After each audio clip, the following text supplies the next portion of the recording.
Corey, what are your thoughts about this year's Tucson Summer Pro League? The excitement of doing it again for you, 15 years now. I mean, it's great. I mean, this is year 15 or 16. I can't even remember what year it is, but we're always excited. I mean, I look forward to spending time in the gym with the kids and the players and watching guys grow and develop, and especially the younger players too. So it's always great. I've always feel very fortunate that I've got a great group of friends and sponsors that allow us to put this event on every summer. Can you talk about the sponsors and how important that is? Well, it's extremely important because nowadays, it's kind of a pay-to-play situation in terms of kids getting involved in sports. Parents have to pay a lot of money and have trainers and all that kind of stuff. But they've got some great companies that are willing to donate their money to this league so that we can provide a great league for these kids. They play 5 weekends, they get 10 games and jerseys, and it costs $25. So I mean, it's amazing that we're able to provide this because I'm from the '80s where we played at the park, and those days are over. So anytime we can get the chance to get kids playing basketball in the summertime and not really take it easy on mom and dad's pocketbooks, that's really what our goal is. Right. And when you think about it, if this wasn't going on, what would these kids be doing right now? I mean, unfortunately, a lot of kids, club basketball is expensive with the travel and the equipment and all that.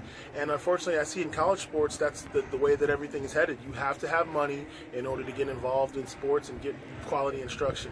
Down here, we're not drill sergeants. We want the kids to play and enjoy the game and learn and have fun and, leave all that for high school later on when they get to high school. Right. And the other side of it, too, is that they're actually functioning as a team, learning that aspect, being active with other kids their age. And that's a great point. I mean, kids that have never played together before, we don't have practices. You show up and you play and you kind of learn on the fly, and that's what I think basketball is really about, developing, being able to look out into a game and look at your team and understand how you fit in and the best way to function as a team.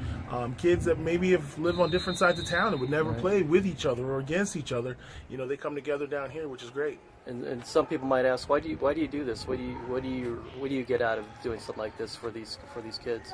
I look at my life and the ability that I had and the opportunity to come out here and play at the University of Arizona, never once playing 1 minute of AAU, never once really paying anybody to give me an instruction.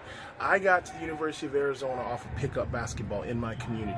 That's how I sharpened myself. And I was good enough to play at Arizona, and I can't help but think that there are kids out there that if you give them the opportunity, they can reach that level. It's not about money, it's about opportunity. So as long as we have people that are helping us provide this opportunity, you're going to see kids develop and grow that may not have gotten the chance because of their situation financially. Right. Just one last thing. Do you envision it lasting this long when you started it out? Or I really didn't know. I mean, the U of A was so strong, and those first few years were huge, getting a lot of the former Wildcats to play. But now this league has been totally given over to the community. I mean, we still have Arizona ties through me and a couple of other guys, but at the end of the day, this is the Tucson Summer Pro League. It's made up of Tucson businesses, Tucson kids, Tucson players.